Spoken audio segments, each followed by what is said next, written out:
नमस्कार। आकाशवाणी से दोपहर समाचार के साथ मैं कनकलता।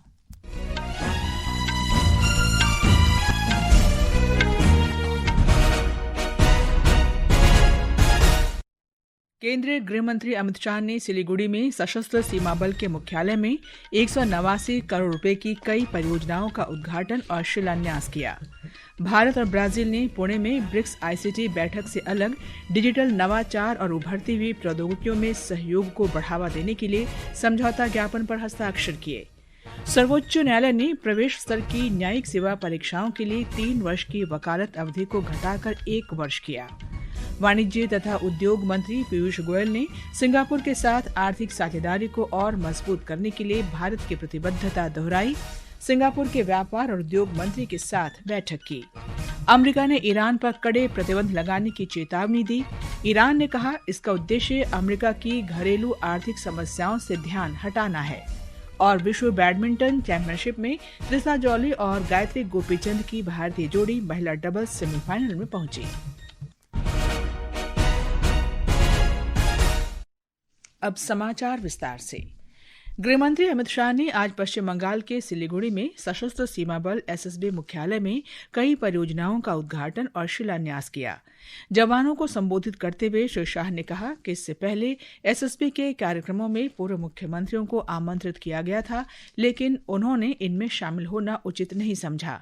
उन्होंने कहा कि शुभेंदु अधिकारी के मुख्यमंत्री बनने के बाद सीमा सुरक्षा के लिए पूरा सहयोग दिया जा रहा है।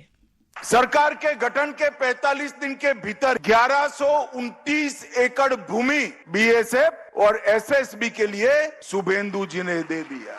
कुछ 29 एकड़ बाकी बचा है। मित्रों, ये तत्परता जो है वो भारतीय जनता पार्टी के मुख्यमंत्री नाते नहीं है।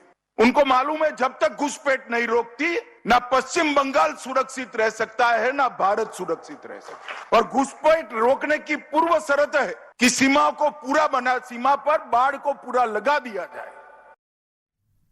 श्री शाह ने कहा कि पश्चिम बंगाल से जुड़े मुद्दों पर व्यापक चर्चा हुई है। उन्होंने आरोप लगाया कि घुसपैठ रोकने के लिए ममता बनर्जी से बार बार अनुरोध किए जाने के बावजूद जमीन उपलब्ध नहीं कराई गई। उन्होंने बंगाल के लोगों के प्रति आभार व्यक्त किया। इस अवसर पर करीब 189 करोड़ रुपए की लागत से एसएसबी के कई शिविरों के निर्माण कार्यों की आधारशिला रखी गई। गृहमंत्री ने कहा कि केंद्र में भाजपा सरकार के सत्ता में आने के बाद से सीमा सुरक्षा में तैनात जवानों के कल्याण को सर्वोच्च प्राथमिकता दी गई है। भारत और ब्राजील ने दूरसंचार तथा सूचना और संचार प्रौद्योगिकी आईसीटी के क्षेत्र में सहयोग बढ़ाने के लिए एक समझौता ज्ञापन पर हस्ताक्षर किए हैं। दूरसंचार विभाग ने बताया है कि यह समझौता ब्रिक्स आईसीटी बैठक से अलग हुआ। दूरसंचार विभाग ने सोशल मीडिया पोस्ट में कहा कि यह समझौता डिजिटल नवाचार को बढ़ावा देगा, डिजिटल बुनियादी ढांचे को मजबूत करेगा और उभरती प्रौद्योगिकियों के क्षेत्र में सहयोग बढ़ाएगा। एक रिपोर्ट।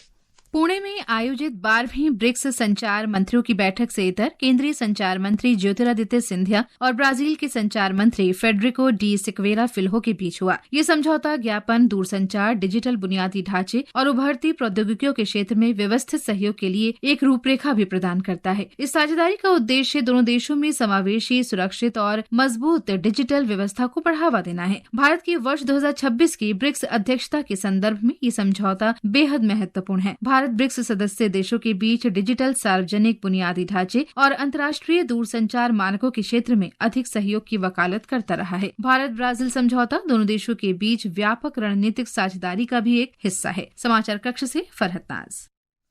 केंद्रीय संचार मंत्री ज्योतिरादित्य सिंधिया की अध्यक्षता में पुणे में 12वीं ब्रिक्स संचार मंत्रियों की बैठक जारी है। इसमें ब्रिक्स सदस्य देशों के संचार मंत्री और वरिष्ठ प्रतिनिधि सूचना तथा संचार प्रौद्योगिकी, डिजिटल परिवर्तन, नवाचार और लचीली डिजिटल अवसंरचना में सहयोग को मजबूत करने पर विचार विमर्श कर रहे हैं। बैठक का विषय है लचीले भविष्य के लिए नवाचार, सहयोग और परिवर्तन। उद्घाटन भाषण में केंद्रीय संचार मंत्री ज्योतिरादित्य सिंधिया ने प्रधानमंत्री नरेंद्र मोदी की डिजिटल इंडिया की प्रतिबद्धता से प्रेरित लचीले, विश्वसनीय, नवोन्मेषी, सशक्त और समावेशी भविष्य के लिए भारत के दृष्टिकोण की रूपरेखा प्रस्तुत की। Over the past decade, BRICS has emerged. पिछले एक दशक में ब्रिक्स उभरती हुई अर्थव्यवस्थाओं के बीच सहयोग के एक प्रमुख मंच के रूप में उभरा है, जो लगभग आधी मानवता और प्रतिभा तथा नवाचार के अपार भंडार का प्रतिनिधित्व करता है। अब हमारा ध्यान संस्थाओं के निर्माण से आगे बढ़कर सहयोगात्मक पहलों को लागू करने की ओर विकसित होना चाहिए। Implementing collaborative initiatives. ब्रिक्स पर्यटन मंत्रियों की बैठक जयपुर में हो रही है। भारत की अध्यक्षता में आयोजित इस बैठक में ब्रिक्स सदस्य देशों के पर्यटन मंत्री और वरिष्ठ प्रतिनिधि भाग ले रहे हैं। केंद्रीय संस्कृति और पर्यटन मंत्री गजेंद्र सिंह शेखावत ने ब्रिक्स पर्यटन मंत्रियों का स्वागत किया। श्री शेखावत ने सोशल मीडिया पोस्ट में कहा कि राजस्थान भारत की सदियों पुरानी विरासत, जीवंत संस्कृति और अद्वितीय आतिथ्य सत्कार का उत्कृष्ट उदाहरण है। उन्होंने विश्वास व्यक्त किया कि अतिथि अपने प्रवास के दौरान राज्य की परंपराओं की गर्मजोशी और समृद्ध का अनुभव करेंगे। ये समाचार हमारे न्यूज ऑन एआईआर ऐप और हमारी वेबसाइट www.newsonair.gov.in पर भी उपलब्ध हैं। दोपहर समाचार में आपका फिर स्वागत है।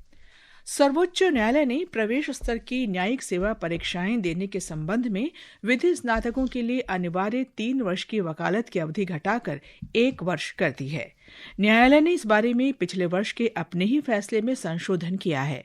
मुख्य न्यायाधीश सूर्यकांत और न्यायमूर्ति एजी मसेह और के विनोद चंद्रन की पीठ ने पुनः समीक्षा को खारिज करते हुए 2-1 से ये फैसला दिया। एक रिपोर्ट।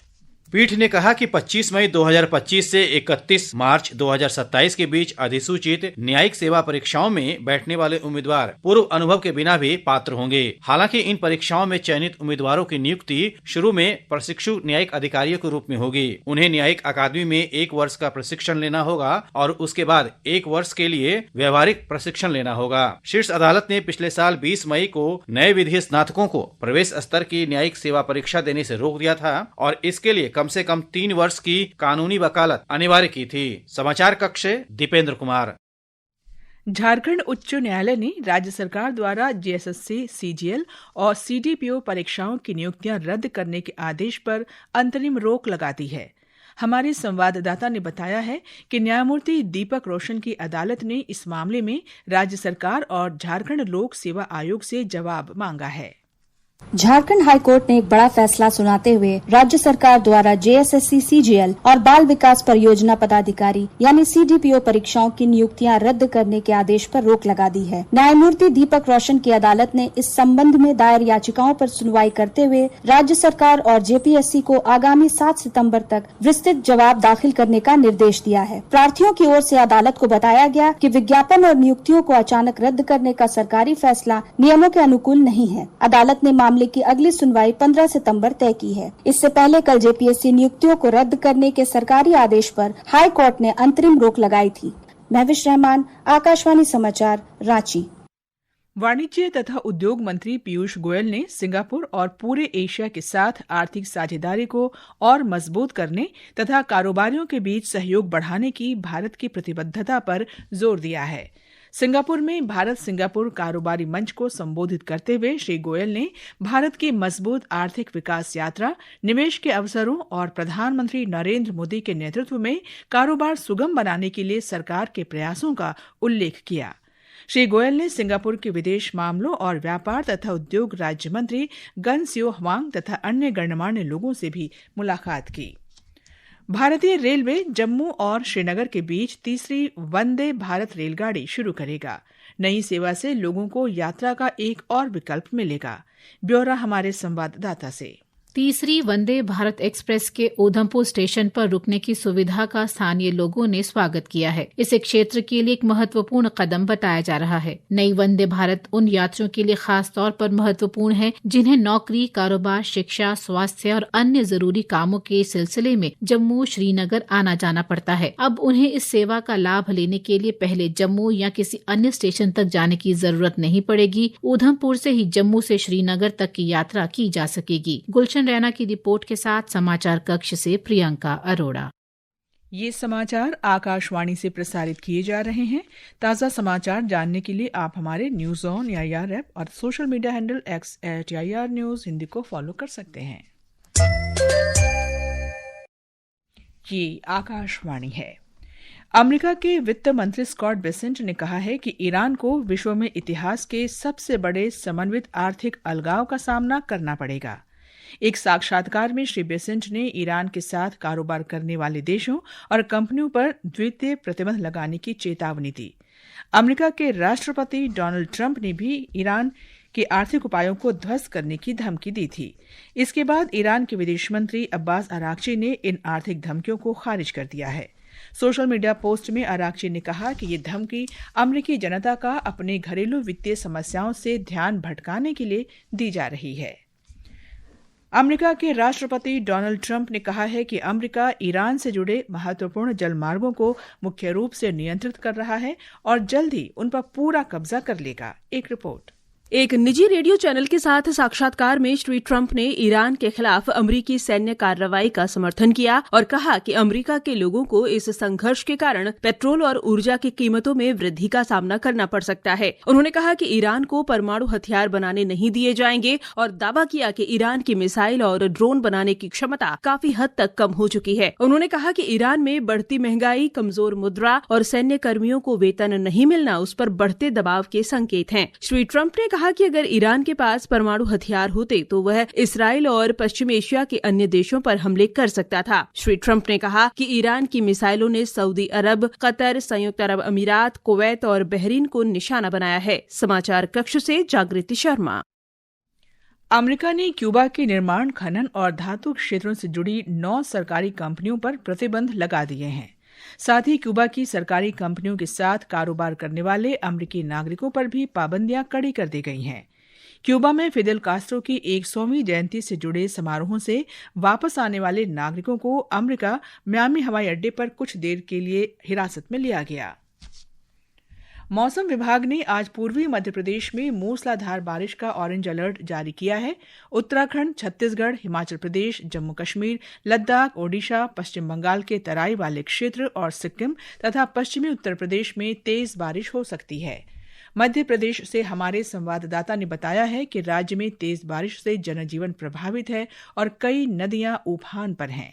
मध्य प्रदेश के पूर्वी हिस्से में सक्रिय मौसम प्रणाली के कारण कई जिलों में भारी बारिश का दौर जारी है और बाढ़ जैसे हालात बने हुए हैं। मौसम विभाग ने आज निवाड़ी, टीकमगढ़ और छतरपुर समेत 16 जिलों में भारी बारिश का अलर्ट जारी किया है। इन इलाकों में अगले 24 घंटे के दौरान 4 से 8 इंच तक बारिश होने की संभावना है। मौसम विभाग के मुताबिक आने वाले 2 से 3 दिन में बारिश का असर धीरे धीरे मध्य और पश्चिमी मध्य प्रदेश की ओर बढ़ने की संभावना है। अभिनव गोयल, आकाशवाणी समाचार, भोपाल।